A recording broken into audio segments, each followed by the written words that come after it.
Old Nessie. The tale has been around in modern times since about 1933, I think. And there's been a lot of conjecture of what Old Nessie is, the Loch Ness monster. Now, I got an eyewitness account here, and I've been trying to draw a picture of her, I guess. Nessie seems to be a female. But, it's interesting. You got all these reports. Some of them conflict. A lot of them are anecdotal. Actually, all of them are anecdotal. It's eyewitness accounts.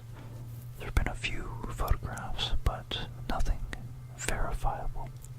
Nothing too credible to the scientific community. Old Nessie could be a dinosaur, extant from 65 million years ago, who wandered her way up into the Scottish Highlands. Now, if she was a dinosaur, that would mean that she would have had to have been stealthily navigating the Atlantic Ocean, perhaps, before the most recent ice age, when the sea levels were much, much higher, navigating from 65 million years ago, or it's a very close-knit family that has somehow managed to reproduce for that length, that long span of time, without any extremely detrimental, evolutionarily detrimental maladies and mutations from inbreeding. Or it's a 65 million year old beast, and then somehow it worked its way through these caves up into the Scottish Highlands in this long, long lake they call Loch Ness. Anyways, thank you to Jared Lankenauer. I honestly was thrilled to get this suggestion. So, Jared, thank you for it. I think it's going to be fun to explore and talk about some of the history, some of the oldest history from 500 years after Christ. It's 1,500 years ago, pretty much. So we're going to keep it quiet. We're going to just relax and learn.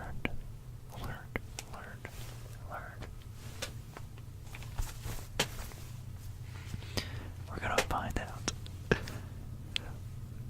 We're going to find out as much as we can tonight, during this nap, during this sleep, about Nessie. Let's do it.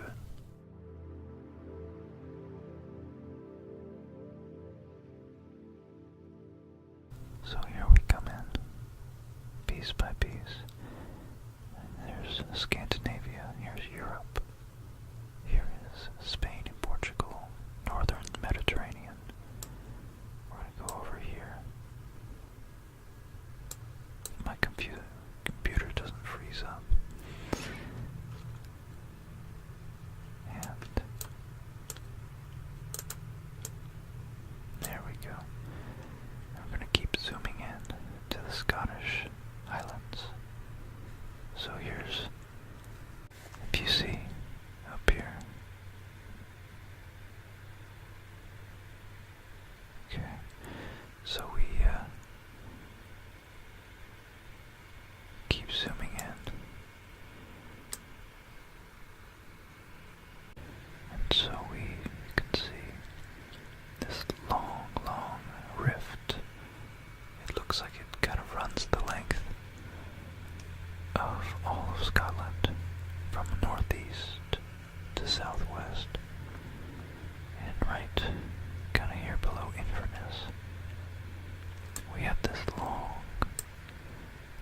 37-kilometer long lake.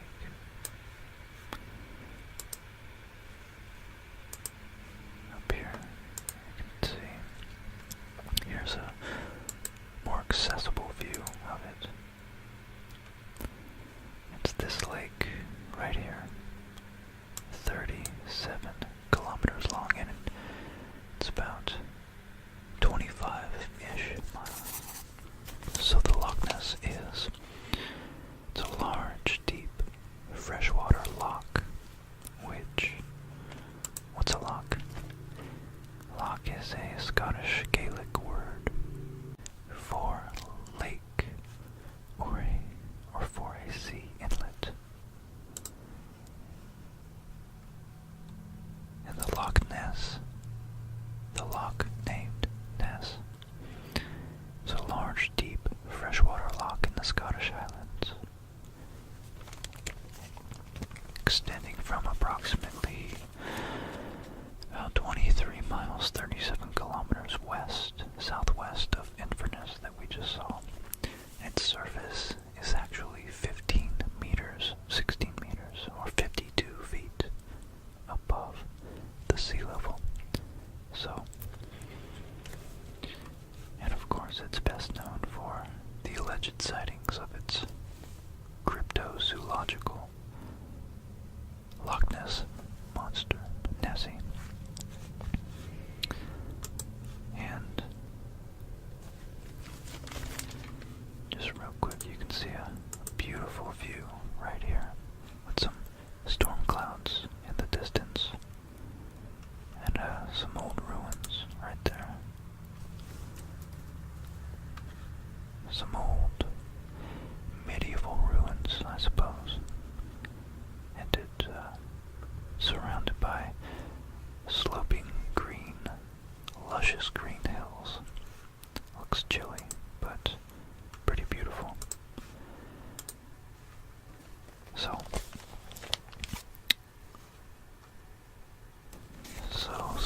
you wanted to know all about the Loch Ness monster. I think the best way to go about it is to understand some of the history of how it became what it is today, how we have arrived at its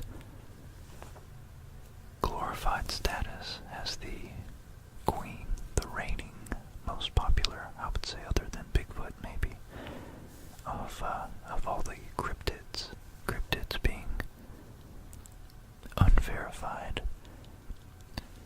zoological offshoots from well-known biological species.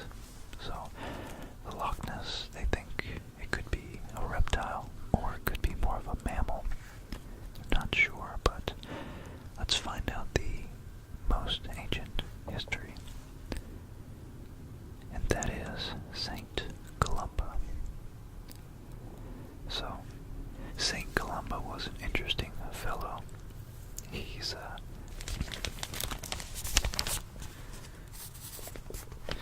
so the earliest report of a monster in the vicinity of Loch Ness appears in the life of Saint Columba.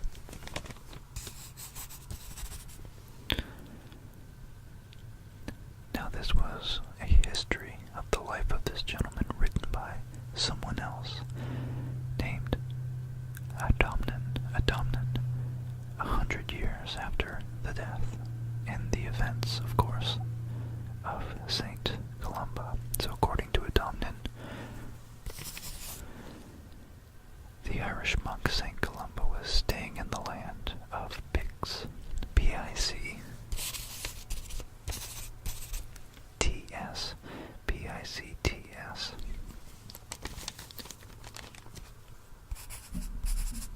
and with his companions when he encountered local residents burying a gentleman who was dead. He was pulled out of the river Ness, or the Loch Ness, and which, by the way, I don't think I wrote it down because I thought it was the most interesting part. It's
bodies of water, at least the Atlantic Ocean, around it. But it's huge. It's 25 miles long, 23. And sorry, you non-Americans and English folk, I just conceive numbers and measurements better in the imperial system, which is an extreme fault of mine. I recognize that. But, yeah, 755 feet deep at its deepest point. Of course, you know, it varies, of course, but that's 230 meters deep.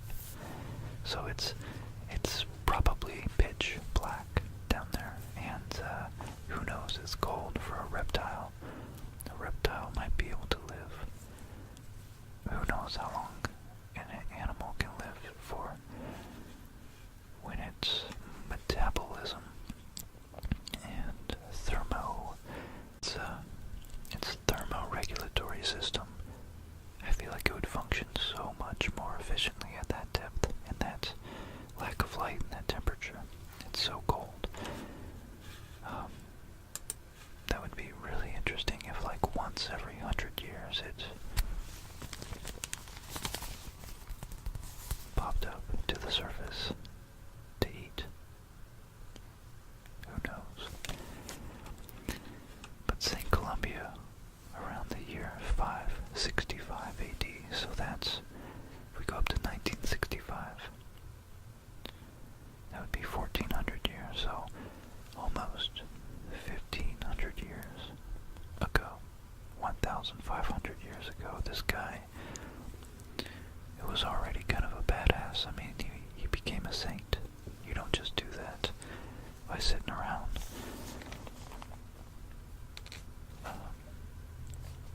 doing things that might make you blind all day.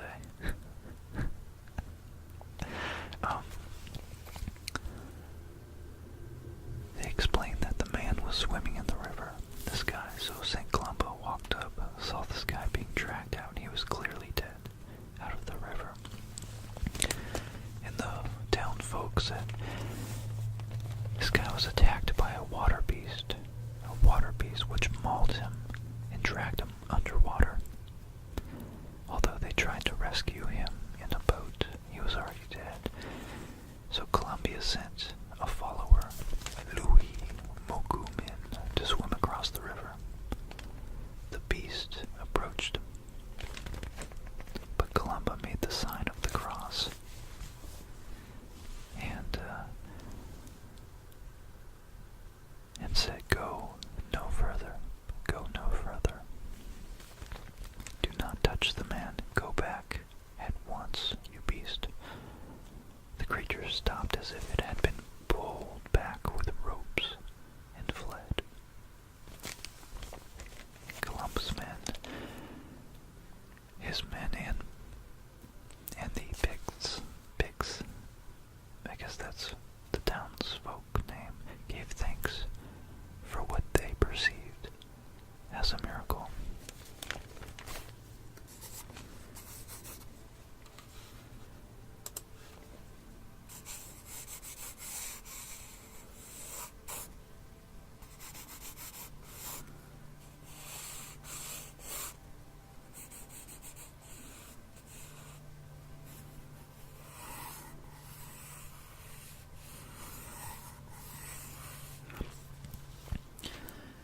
I just remembered playing Super Mario Brothers, or Super Mario 64. It even got included in that video game. So, yeah, it's a very, very disseminated myth, very widely known. So believers in the monster point to this story, set in the River Ness rather than the loch itself. Okay, so this, I guess the river is maybe a tributary from a mountain stream or something. I don't know where that river must come from, but they point to this incident as evidence for the creature's existence as early as the 6th century AD. And we all know the further back in time things go, the more liable they are to be distorted. But also, if they don't get distorted, they're likely to be discarded if they don't serve some sort of function or purpose. And perhaps there's a very logical, scientific, reasonable explanation for the endurance of this myth, if it is a myth. And perhaps what that is. Let's see, let's count up the death tolls from drownings over in the Loch Ness the past 1,500 years versus other lochs that Nessie apparently does not swim in, inhabit. So I suppose there could be some sort of measurement, some sort of quantification of how many deaths were prevented by drowning because people didn't want to swim in it. Either that or you Scots in the town of along the lake and loch of Ness are badasses and you just go in regardless.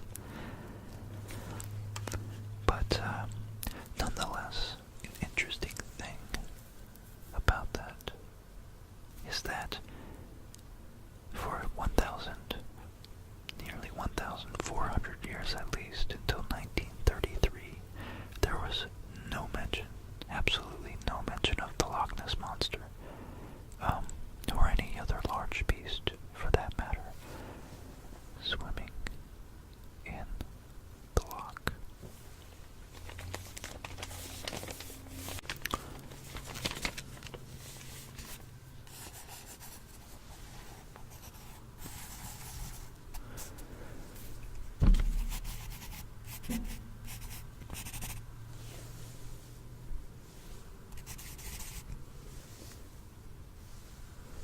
So I'm trying to tap into your brain to gauge how credible and credulous you are, or you think I am. How dubious of a claim you think this is.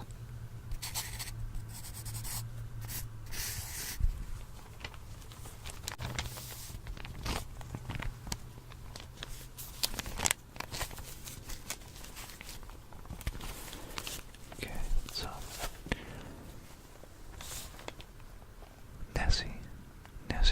Nessie, as it is warmly come to be called, since 1933, was next sighted after the year 565, 1,300 years later,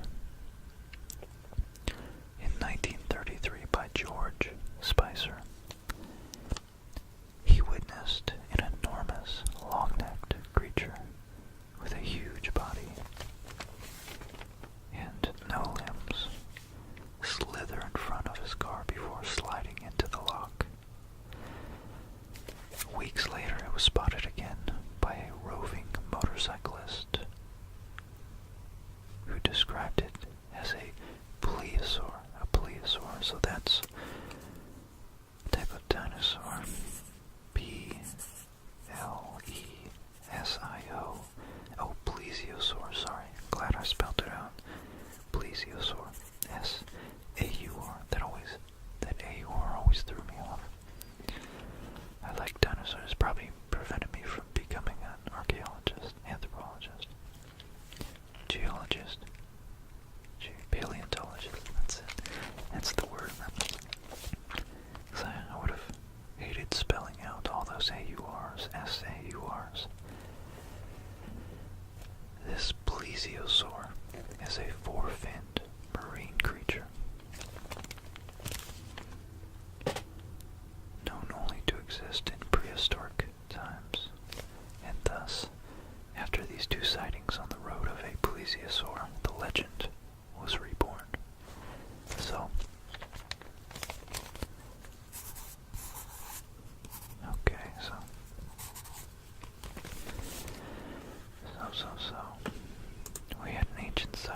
verifies can be a claim of its veracity, I suppose you could say. And we have a modern sighting which can join with that claim and add a certain amount of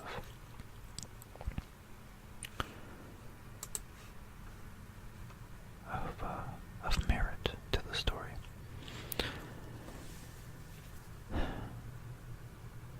Okay, here's one actually. So before 1933, but not relative to St. Columbo in 500 AD. It was in 1871. October 1871. Oh, I wonder how that looks. Now the lights do diffuse. How do I look? Now you guys are swimming in the loch. How do you feel? You should feel pretty safe, because we're here. We're here together to figure this out. In October 1871, D. Mackenzie of Balnane reportedly saw an object resembling a log or an upturned boat wriggling and churning in the water. The object first moved slowly, very slowly, but then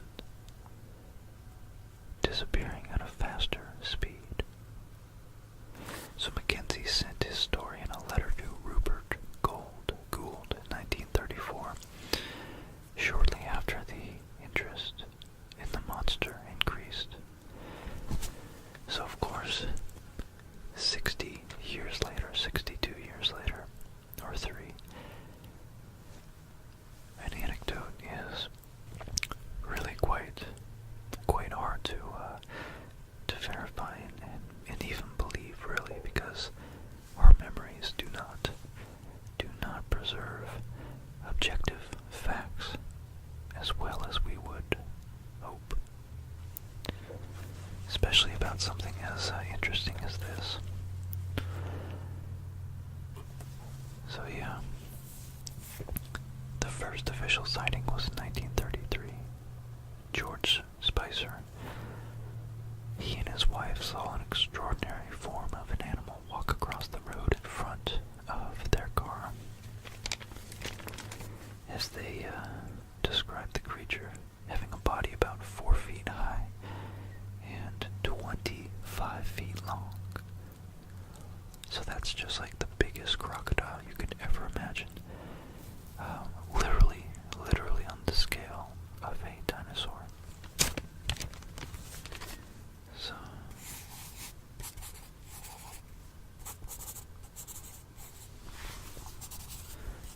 okay, and then we have Hugh Gray.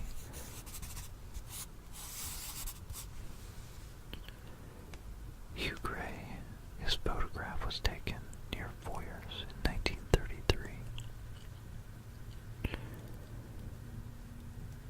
It was slightly blurred, and it has been noted that if one looks closely, the head of a dog can be seen. So Gray had his Labrador for a walk that day, and it's suspected that the photograph depicts his dog.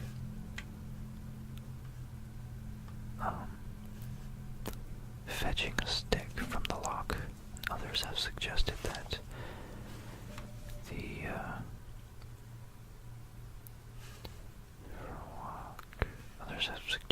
the photograph depicts an otter or a swan. The original negative was lost, however, in 1963.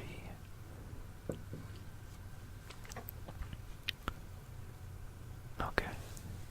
So in 1963, this image, Maurice Burton came into possession of the 2 lantern slides, contact positives from the original negative. I don't know what that means. Photographer talk there.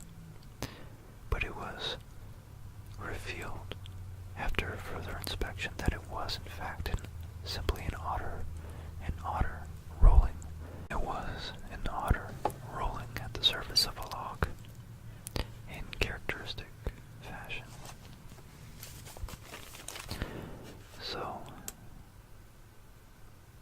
Next, we had the motorcyclist claiming that he saw not too long in 1934, I believe, he saw, as well as George Spicer, something very similar to what George and his wife had seen. And,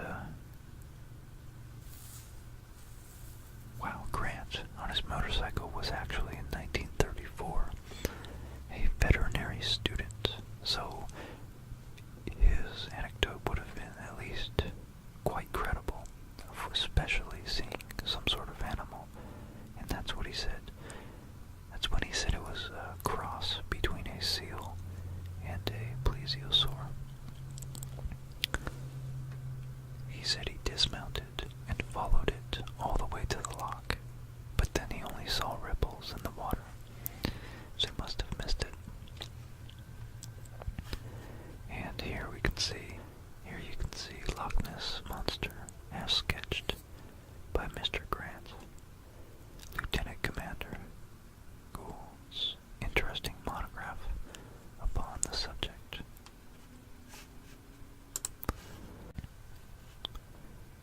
And Grant produced a sketch.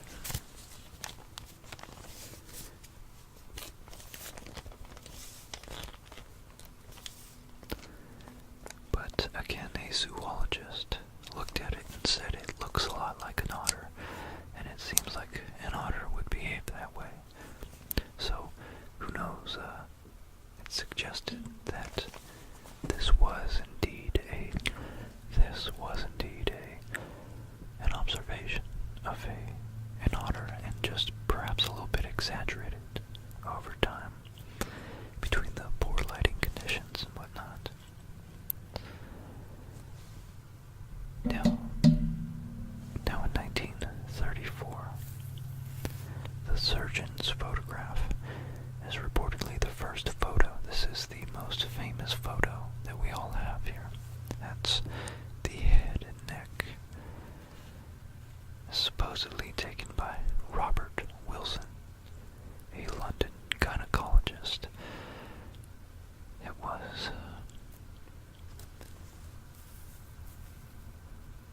It's interesting that a gynecologist is visiting such a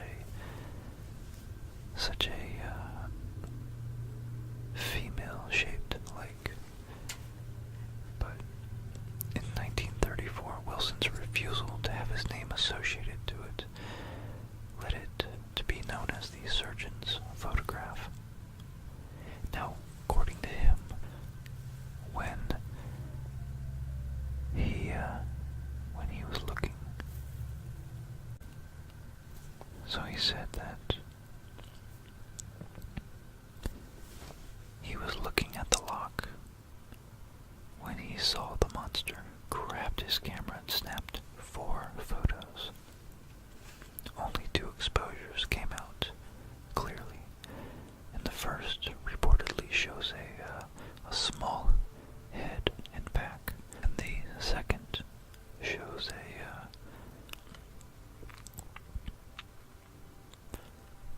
similar head in a diving position.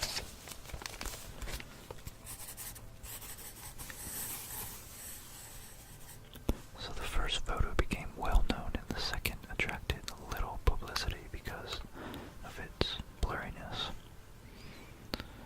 So let's look at that real quick.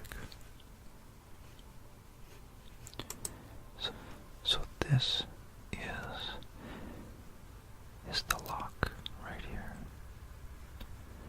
Now, if I'm being honest with you, my honest analysis, go here even, is that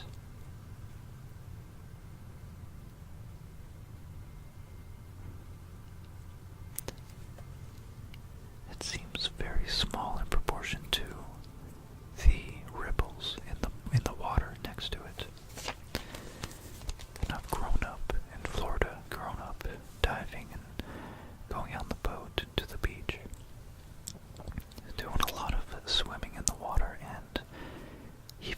was a windy day, which, you know, it could have been. I don't doubt that they have some big choppy waters sometimes when it's very windy.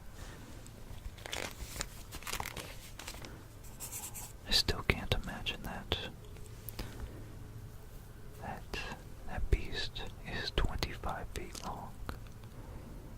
That to me looks more like something that, if it is in the shape of a plesiosaur, it's probably only more like 12 feet or 15 feet, maybe at the most. So, honestly, it looks so small. It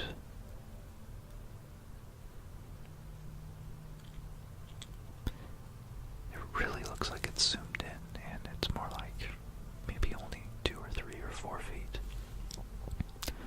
Which, in that case, it could easily be an otter or a swan.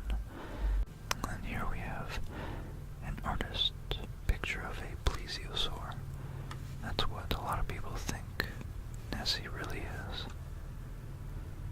Lots of pictures here. And here, of course, we have something very, very artificial, but I don't know what that is.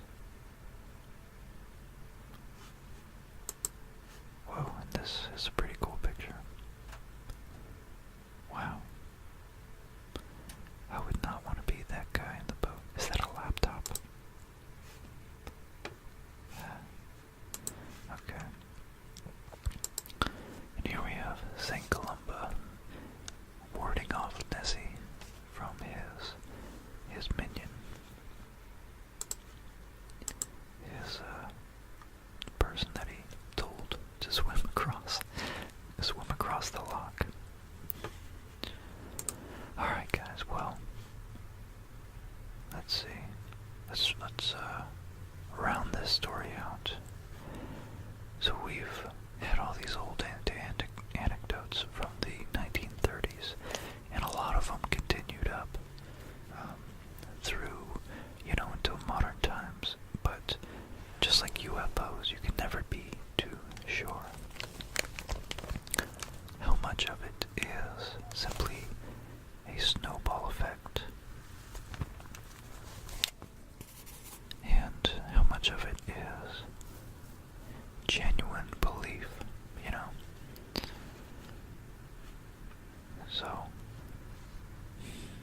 So after Daily Mail reported and printed this photograph in that front page I just showed you, for decades, this haunting picture was considered the most reliable proof of the monster's existence. And, but in 1994, the stepson, here's the kicker, of the photographer, admitted that the stepson of the photographer did admit that it had been an elaborate hoax. So that's one down. The monster was actually a plastic and tin model attached to a toy submarine. So I really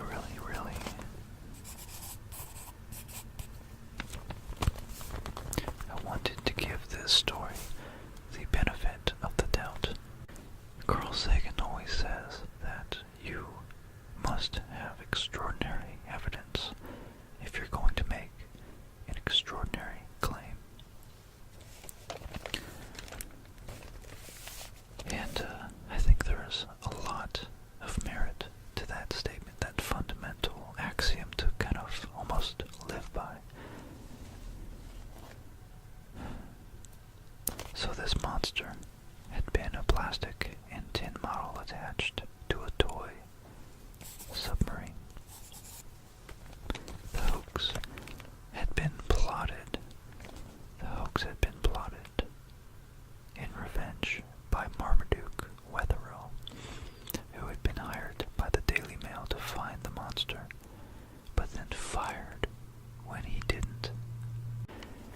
So the next major piece of evidence was in 1954.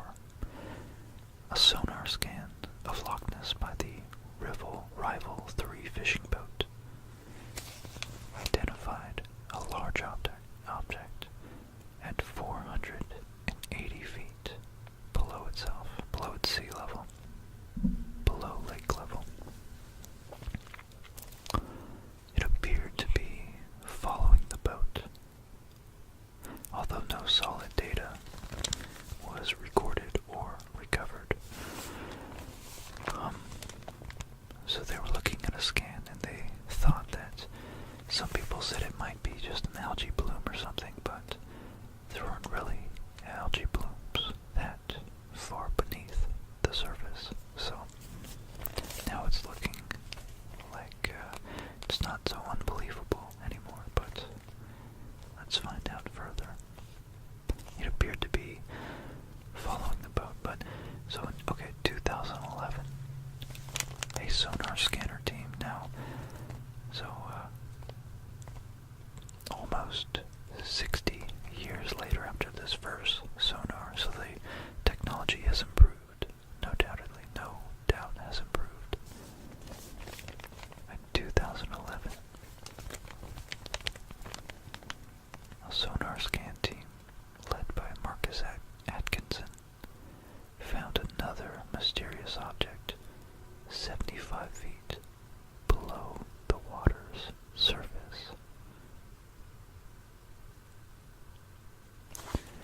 Now this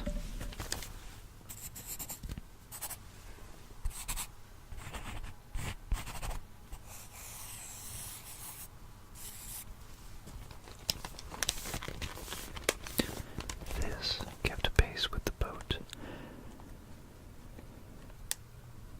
Wow, for 2 minutes. For 2 minutes it kept pace with the boat, 75 feet below the surface in 2011.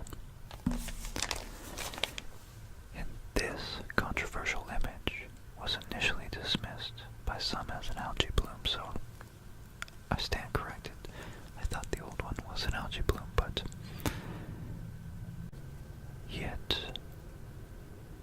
so algae requires sunlight, so even 75 feet below the water, which is much closer than 500 feet, it still wouldn't be receiving enough sunlight to be such a large bloom. Nonetheless, let alone a mobile bloom that could move.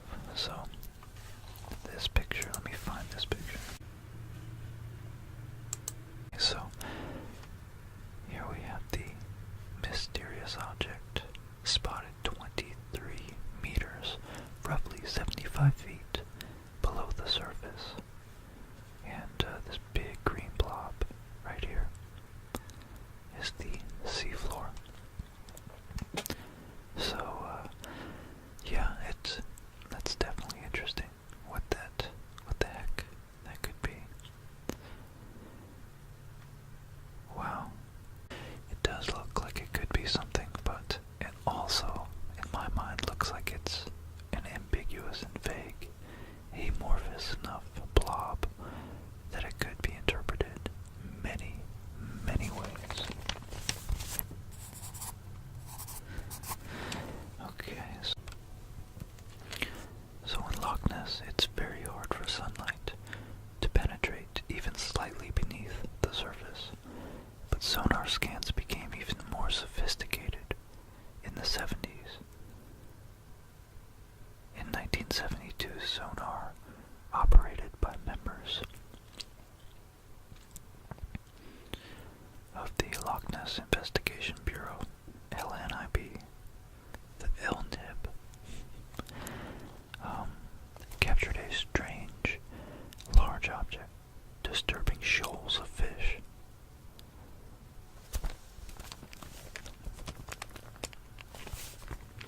And, let's see. So,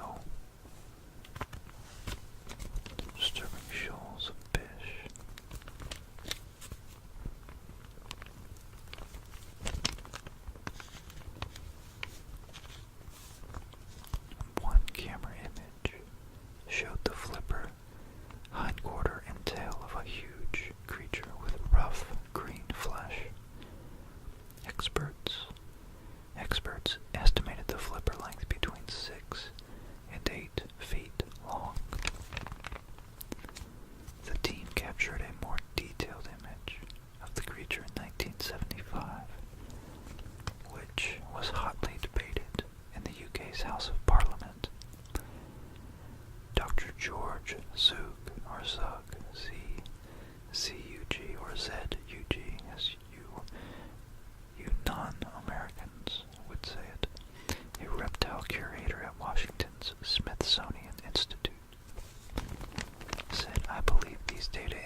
is insufficient to actually identify them. Okay, so here we apparently have the flipper. First image, this is from the 70s we just talked about here. And the second image on the right is taken 45 seconds later than the first image. And I believe it says this was actually published in MIT's Technology Review in 1976. And we can see, of course, those fins match perfectly with a drawing that someone has done out of their imagination. So, I'm sorry, Jared, I'm not being overly committed to the idea that this is real. But I am not discounting I guess I'm discrediting the fact that it might be a plesiosaur, but I certainly won't dismiss the possibility that it's some other large reptile or even mammal, maybe some large species of otter, a prehistoric, like megafauna. I think megafauna would be the term. One of the large, like saber-tooths or woolly mammoths. It could be in that class of animals. I know there were huge, huge variants of sloths and maybe otters too. So I think this is actually really making me question existence itself. I'm just kidding. It's definitely not something to easily dismiss. So, since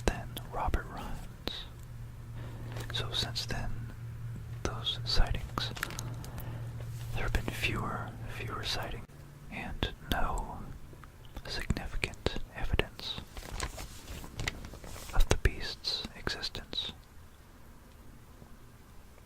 And Robert Rines suggests this is due to global warming. He's actually the former president of the Academy of Applied Sciences in Boston. And Boston is like an American hub of the intellectual elite. So he's definitely pretty credible. So, before his death in 2009, Rines alleged that the monster was unable to adapt to changing environmental conditions and had probably died. He claimed to have identified 100 mysterious objects at the bottom of the lake that could feasibly be its corpse.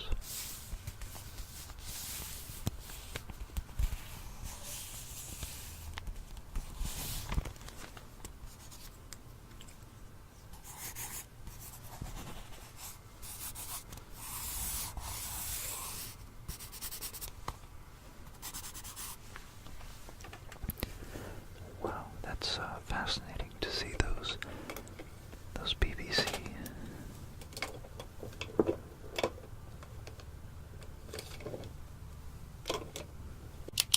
It's really fascinating when you see the whales, like Planet Earth or Blue Planet.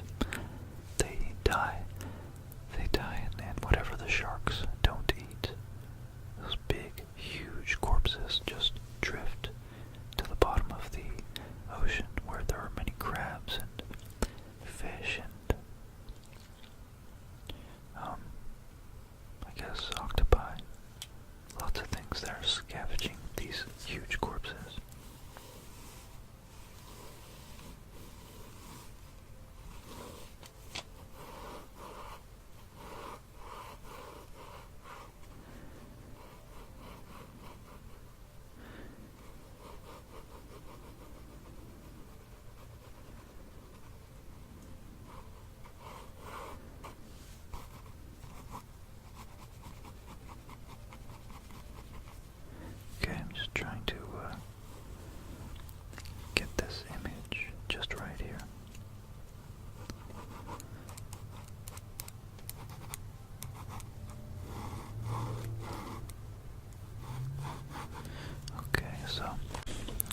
so that would be fascinating to see if they actually took a survey of the seafloor, the loch floor, to see if there are in fact any large bones. There are certain historical problems that make the monster's existence highly unlikely if the beast is a lone plesiosaur. So this is what I was getting to in the beginning. I just did that to pull you guys in. I wasn't going to mention it until 40 minutes later. I honestly didn't intend that. As I always never intend. Most of my videos I expect. I have such a poor understanding of what I can accomplish in a certain amount of time that I genuinely try to make most of my videos 20 to 30 minutes, and they end up being like an hour and a half, and I edit them down to like 45 minutes. So, yeah, this thing could have been 66.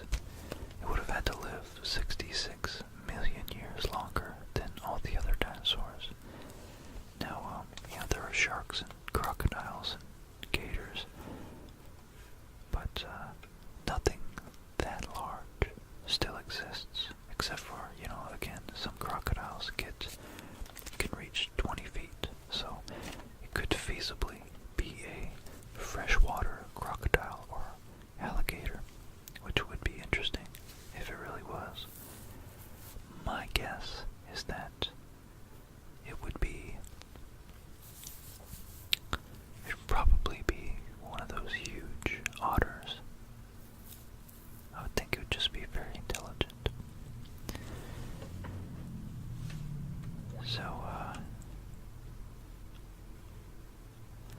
okay, so if we're talking about those geological timescales, 65 million years ago, Loch Ness was covered in a layer of ice over 1 kilometer thick until just 20,000 years ago. So there's only one possible explanation for how a plesiosaur would get there.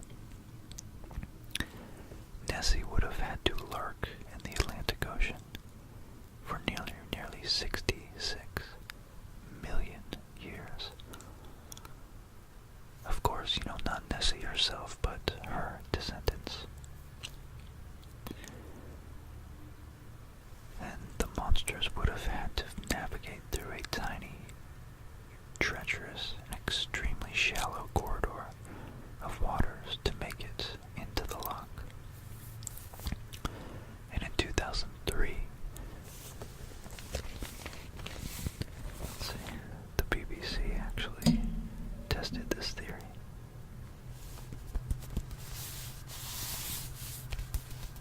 Sending a team of scientists on a sonar expedition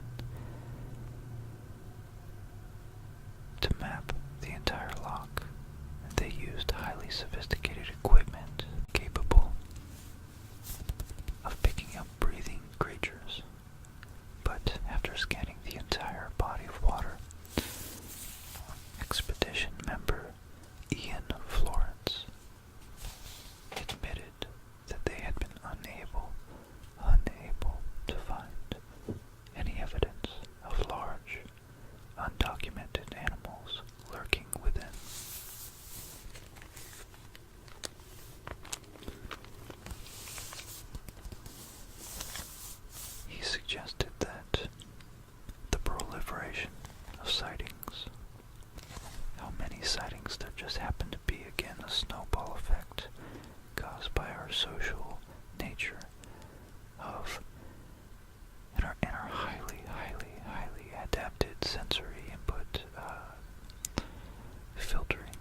as tourist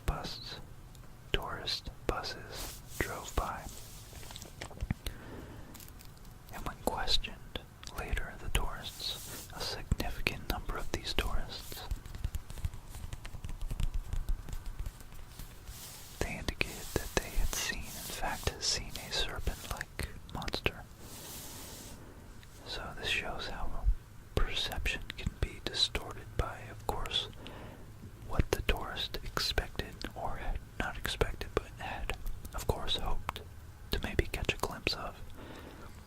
And we immediately attach something we would find meaningful, because that would be an extremely rare instance. If you had been the tourist in nearly 100 years, you had been that one tourist that would be able to have the luck and eyesight, skill to catch the Loch Ness monster. So that means that there is social incentive, social status incentive for you to want to see a Loch Ness monster instead of a fence. Although I don't know what they meant by fence, whether it was like a fence with a pattern on it. Maybe that's what it was. But this article doesn't mention that.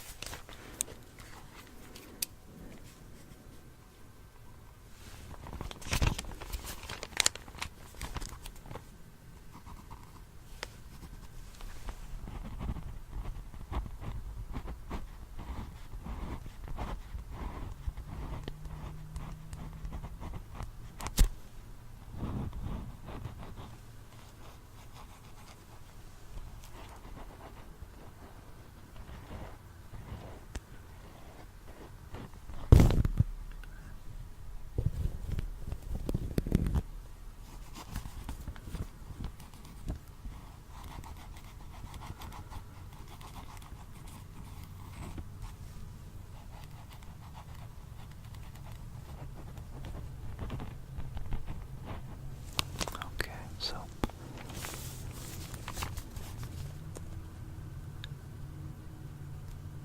the Loch Ness monster has baffled people for 1,500 years, 1,500 years. No tangible evidence yet exists that the creature has come to light. It's, at this point, the stuff of actual legends.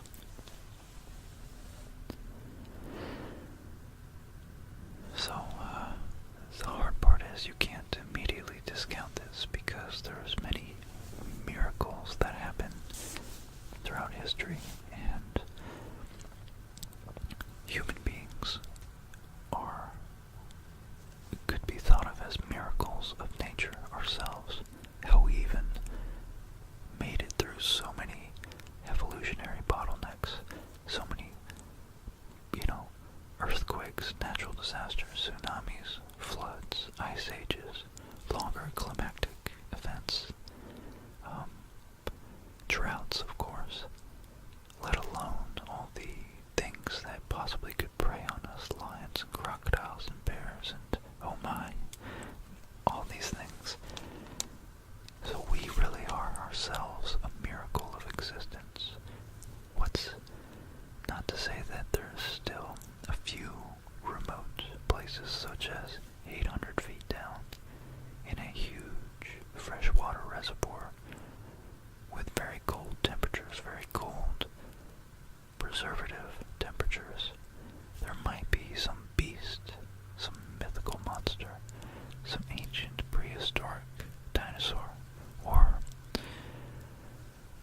evolutionarily parallel animal to a dinosaur, or maybe just a huge mammal, because we know huge giant mammals like tree sloths existed that would have frightened us.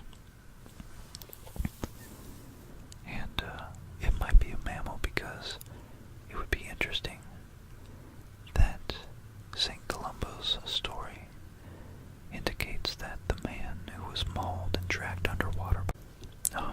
just that fact that the man wasn't killed, well, he was killed, he wasn't eaten, makes me lean towards, if it is true, it's probably a mammal, because reptiles would most likely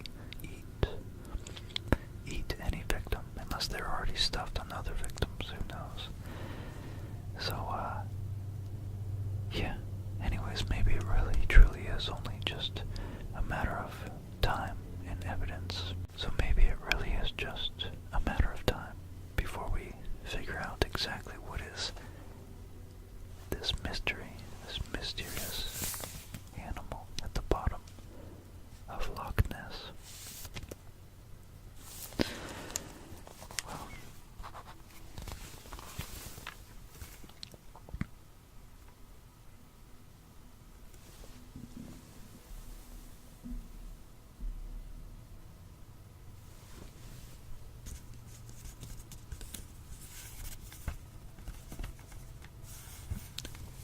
I hope you guys enjoyed this. Jared Lankenauer, thank you, man. Thanks for your support, the donation to the channel, and honestly for the really, really awesome suggestion. I had a blast researching this, and I hope you guys were able to find it somewhat relaxing. And I know I probably could have made it about half as long without rambling as much as I tend to do, but hopefully I'm improving slightly on that front every time. Yeah, just thanks everybody, Jared. Thanks to all my other Patreon supporters, PayPal, Venmo, Bitcoin, what they call super chats, and of course Patreon. All of you guys are a serious